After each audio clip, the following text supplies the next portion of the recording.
Okay, guys, this is Rock Leon here. First off, I would like to say that this is my opinion. This is how I play Junkrat. If you feel as though that I'm playing Junkrat wrong, do let me know in the comments down below, because I'm still trying to grasp on Junkrat in general. So, Junkrat is a hero that mainly relies on his nade bounces. And with nade bounces, he's basically able to not only deny area for like a short amount of time, but his nade spam is annoying to deal with, which I've come to notice, considering that I not only played Junkrat, I main him too. Which is why I'm making this video today to talk about Junkrat. Junkrat is one of my favorite heroes, mainly because I can think a little bit more difficult on how to play Junkrat properly and efficiently every single game. Whereas, say I'm on Hanamura, and someone is trying to, say, like cheese people by playing Junkrat, and they're just like, say that they're on the attack. They're on attack and they're trying to attack you.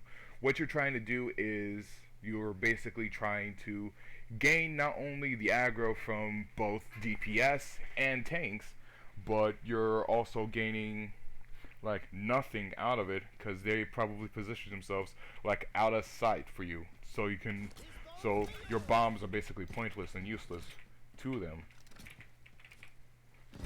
And what you want to do is you want to take advantage of the surroundings that you have. So with that being said, this video is basically talking about how Junkrat can use map pressure to his advantage. So Junkrat, who is a DPS that has an arching primary, which is his nade launcher. So as Junkrat, your main job is to not only apply damage, but apply damage in burst and in huge areas with the enemy in them. So what are you supposed to do? You're supposed to position yourself to where you are not going to get yourself killed easily. The enemy team has to work real hard to get to you. Now, with that being said, my advice for the day is always think about the map that you're on before you choose your hero. Before you choose your hero, I want you to think of, okay, what 3 heroes am I going to be playing for this entire this entire ranked session? What do I have to learn before I go into any kind of ranked game to play this hero like efficiently and consistently show progress? So what I've learned from playing competitive for a while is that Junkrat is good to climb with in this current Overwatch iteration, which is in 2021. This is July. In a couple of days it will be my birthday, and I'll be doing a birthday stream on the 19th. So if you guys ever want to watch me live stream me playing Overwatch competitively, showing you what I'm about to teach you guys, you can go to twitch.tv/rock_Leon in the search bar, and you'll find my channel where I'm basically playing Overwatch. Ignore the info about me because I'm still transitioning from those days of me playing League of Legends. And I understand to everyone who has been watching my League content, has been waiting for me to come back to League. I want to say that I'm sorry that I didn't tell you immediately, but I am going to be stepping away from League of Legends for God knows how long. And I'll be taking a break from it, more like a staying away from League. So I want to say thank you guys for supporting me in playing League of Legends. I really do appreciate you guys and all your support and love and your advice and your constant harassing. Thank you. With that being said, Junkrat mainly depends on having groups of people together, or if possible, soloing people. But Junkrat's main purpose would probably have to be denying one small area and then camping a certain spot for a little bit, and once he's compromised, his main job is to either kill the person that's trying to get on top of him, or if possible, get the entire enemy team's attention onto him thus forcing them to think, what should we do? We need to kill the Junkrat. The Junkrat's killing us before we can get anywhere near them. And I should probably try and explain it properly, is you can do that. You can. But here's a more efficient way. You can prep yourself far away from your team and basically set up a little artillery nest, for you call it. Kind of like how Widowmaker makes her own little nest whenever she uses her venom mine. So Junkrat is basically like a more arched weapon like Widowmaker, where she basically where Widowmaker gains in how many headshots she can get with her passive, versus Junkrat, where he invests in not only mass chaos, but also he needs to arch his stuff properly, with how Blizzard has decided to balance Junkrat to where he cannot like do a huge arch. He has to aim that stuff properly, otherwise he won't be able to get any kind of damage going off for him. So with that being said, you should probably focus on map control. The more you understand the map, and the more you can basically move around it without any fail, the easier it'll be for you to pull stupid plays off. For example, on my stream, which you can go to, which is rock_Leon.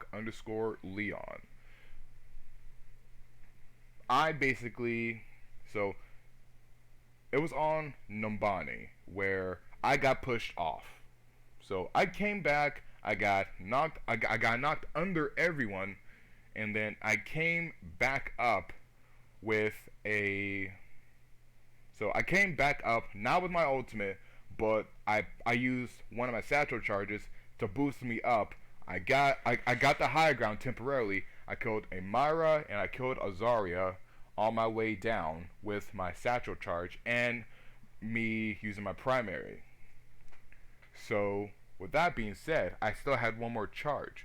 What I could have done is that I could have used it to kill someone, but instead I used my second charge to get myself out of that situation, because I was right in front of their Roadhog that they had, and their D.Va was harassing my team. So I aimed my satchel away from me, launched myself right in front of the D.Va, and I was basically aiming at her feet, because most D.Vas will try and put their defense matrix on top of you. But for me that's the case. I aim at the ground, because Junkrat's bounce. Junkrat depends on not only his bounces, but he depends on people not knowing that his nades bounce once and they explode the next second after they touch the ground again. So, as much as people want to say that Junkrat is very, very easy, Junkrat can be difficult when you want to actually like make it efficient for you. So, take every bit of information that you gain from people in your climb with a grain of salt. Because if we can look into let's look into my profile. My profile, Junkrat. This is all mainly Junkrat and Reaper. I'm playing Junkrat and Reaper, and so far I'm doing good. I have over 2 hours on Junkrat, and my win percentage is mainly going to supports. It's because I basically maxed out my SR for I think the seasons for both my tank and support. I'm mainly focusing on my DPS so I can get better. But if you guys want to see, I have a 65% win rate on my Junkrat. Now, if we can go look at my statistics, statistically speaking, I should be bad. But let's look at this. 2 hours of Junkrat, games played 15, time spent on fire 8 minutes, games won 10. So I won 10 out of my 15 games. 10 out of my 15 games I won. Some of them I actually wasn't doing good. Some of them I was actually doing quite literally amazing. I was popping off of those games. But that's beside myself. I basically had less. I had almost negative, like objective time because I was mainly setting myself up to not only help my team, but I was mainly helping myself. Because as Junkrat, you're gonna die no matter what happens to you. There is a chance you will get popped by a Genji, and the Genji's gonna stand there waiting to teabag you or something else. That is it. This is low elo we are talking about. Someone will pick Genji just to spite you and kill you as Junkrat. But like the eliminations per life total 12 at best, and eliminations total of 249. And I'm not gonna lie, I could do better myself actually on Junkrat, but I'm coming back to Overwatch, knowing literally jack about everything, simply making everything that I'm experiencing and keeping them in my mindset, knowing that both Junkrat is a hero that you can play to get to high SR, but it'll take some time because not only Junkrat has zero sustain, he only has two escape routes, and you have to use one of them in order to punish someone if they touch your if they step on your trap without clearing it. So understand your limits, understand your strengths and weaknesses, as well as learn about your enemy's weaknesses on their heroes. So with that being said, on Junkrat you can get to high numbers, which these are small compared to all the other people, but you can also learn how to you can learn about stuff. You can learn more about everything that you are doing. So for me, my job is just to do damage, and if I get a kill, I get a kill. That is a plus. That is a plus. That's why you see a lot of assists that I have. A total of 16 assists. And the main reason why you see more concussion, like mine kills, is because I basically set them up where people least expect them to be. And then I set my traps there with my concussive mines because no one expects that to happen to them in that specific area. Now, your main job is not only to gain information, but your main job is to also trick people into thinking, oh, this Junkrat probably has some kind of way of beating us. And I've just been mainly playing competitive this entire time, so this is proof. This is living proof that you can do good on Junkrat. You can not only do good, but you can also understand that like you can understand that in the very end, as a Junkrat, you can learn that you can understand that in the end you are your own worst enemy, and to if you fail to understand your weaknesses as well as your strength, as well as where you are self-sabotaging yourself, you won't be able to get to high SR. That's a little bit of advice I have for having a mentality towards a FPS game like Overwatch. That, and also you need to have mechanics, because you see people coming from Battlefield games, Call of Duty, Modern Warfare, and Escape from Tarkov, and then they come to Overwatch and they don't know jack about the game itself, but they can play the game so efficiently that it looks like they've been playing Overwatch for years. Like, you need to really think about this and think about it real hard, because if you end up somehow getting a high SR, say you get around what, 4,000 SR, you can actually make it somewhere in the Overwatch professional scene. If you're top 500, that's even better actually. Really, if you're top 500 and you are working your butt off to not only get better but to actually go the extra distance, you can end up in top 500. Top 500 is where a lot of pros are probably at. Top two, top 15 is where not only content creators but people who one trick specific heroes for each role, is that's where they mainly are. And for me, I'm trying to basically do that. I want to get to high SR, like I want to get to top 500, but I also know that if I were to get top 500, it's going to take a long time for me to do so. So what I'm going to be doing is that I'm going to take this step. I'm going to take this step by step, and I'm going to take you guys on this adventure for every video. So this has no gameplay in it at all that much, except for whenever I'm in training. But I want you guys to understand that I hope that I want this to be educational for you.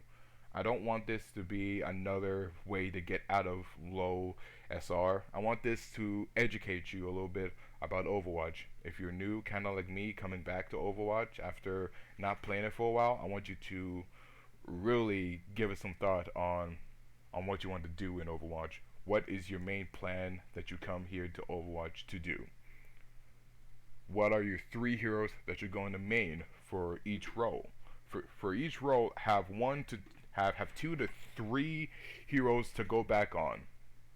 This is a tactic that I used for League of Legends back then, and I hope that it translates better for everyone else here in Overwatch. So pick 3 heroes that are you going to main either in one position or in your secondary position, which I'm pretty sure if you are a support main, you have limited amounts of heroes that can have more skill expression other than Zenyatta. Let's see, you have Zenyatta, you have Mara, you have Brigitte, and then you have Baptiste. Mercy, you can use her gun whenever you don't need to heal, because as Mercy, you are the typical like healer in the party where you're supposed to kiss the boo-boos and scratches, and then you need to slap the idiot that gave those boo-boos and scratches. But in the end, you have a huge pool of heroes to use. So pick your 3 heroes to like stick with in your role, and practice, like rotate between those, or you could probably do what I'm doing with mine. Learn them slowly at your own pace. For me, in the DPS role, my heroes that I'm learning are Junkrat, Reaper, and McCree. The reason why I chose McCree to be my 3rd hero is specifically because McCree has been affected by the hit scan nerfs, mainly because he got his nerfs from his roll as well as his reload and his fan hammer. So we don't have that much of a problem with McCree, but he is still by far one of the better like DPS to have. I think another one would be good, would probably be Ash, where she and Bob are more useful in denying an area and punishing people for not respecting their power and controlling a single area. Not only with her TNT, her coach gun, as well as with Bob, her ultimate, she can completely shut down the whole area. But that's about it. I want you to know this again. This is my opinion, and I'd love to hear yours. If you want to see more of this kind of content, let me know in the comments down below if you liked it or not, and I'll catch you guys next time. And if you guys do want to watch me stream Overwatch and show you my climb in my climb to gold, then go to twitch.tv, type in rock_Leon, and follow me on my channel. I am at the moment on the road to being affiliated. So once I get affiliated, I'll start doing charity streams from then on forward. The main reason why I'm going to be doing charity streams will be explained in a video in the future, where if I actually do get affiliate, I'll go into specific detail about it. But with that being said, thank you guys. I hope you guys have a wonderful rest of your day. And if this is getting uploaded either around my birthday or I am lazy and it's after my birthday, happy birthday to me. I'm turning 21 years old.